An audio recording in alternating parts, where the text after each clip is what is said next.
Correct లేక water పోతే వాళ్ళకు ఎవరేం చేస్తారు మీ తప్పేట. అందుకే స్వరాజ్ షోరూమ్ వల్ల ఎక్స్చేంజ్ పెడుతున్నారు మీ బండి వద్దని. మహేంద్ర షోరూమ్ లో ఎక్స్చేంజ్ ఉంటుంది. మీ బండి చూడండి ఇప్పుడు ఇలా మాట్లాడుతుంటే అటు ఈ బండి సైడ్ ఆ బండి సైడ్ అట్లా పోతున్నాయన. ఇక్కడ బండి గురించి మాట్లాడుతుంటే అటు సైడ్ పోతున్నాయన.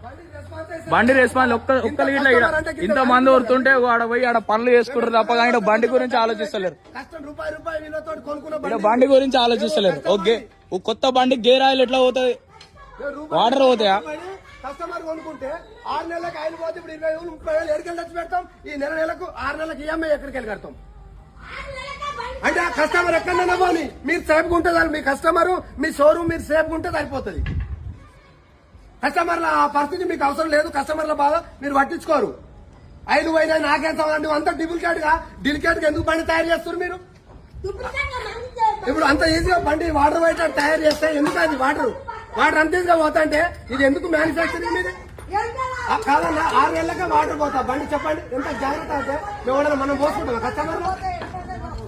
కస్టమర్ బల్సి కూడా పోసుకుంటామన్నా.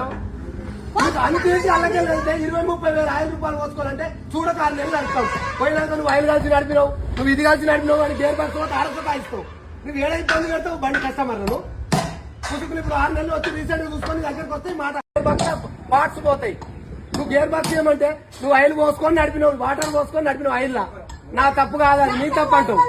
ఆయిల్ అట్లా అంటావు, ఇవాళ ఇట్లా అంటావు. అదే ఉంటా అనేది రెస్పాన్స్. ఇంత రెస్పాన్స్ ఎందుకు ఇలా ఇంత నెగ్లెన్స్ కస్టమర్లు అంటే ఎగబాటు వస్తున్నామనా? మీ దగ్గర కొంటున్నామనా? మీ బండి అంతా మంచిగానే అనుకుంటున్నా? వద్దనే నేను స్వరాజ్ బండే కొందామన్నా. స్వరాజ్ బండో లేకుండా మంచి మహేంద్ర కొనుక్కుందామంటే ఈ జాండీర్ కొని ఎంత వేస్ట్. రీసేల్ పార్ట్స్ కూడా అటు రైళ్లకు ఇటు పార్ట్స్ లకు అడ్డగోలే ధరలు. పార్ట్స్ లకు కూడా అడ్డగోలే ధర. ఈ సామాన్ కొనాలంటే కస్టమర్ బతకలేకపోతుంది జాండీర్ బండి కొంటే. ఈ డీజిల్ పోయలేక పార్ట్స్ ధరలు పెట్టలేక కస్టమర్ చాలా స్ట్రగుల్ పడుతున్నారు, ఇబ్బంది పడుతున్నారు. మధ్యాహ్నం బండి అమ్ముకొని వెళ్ళలేక మొత్తం వేరే బండ్లు ఎక్స్చేంజ్ పెట్టి తీసుకుంటున్నారు.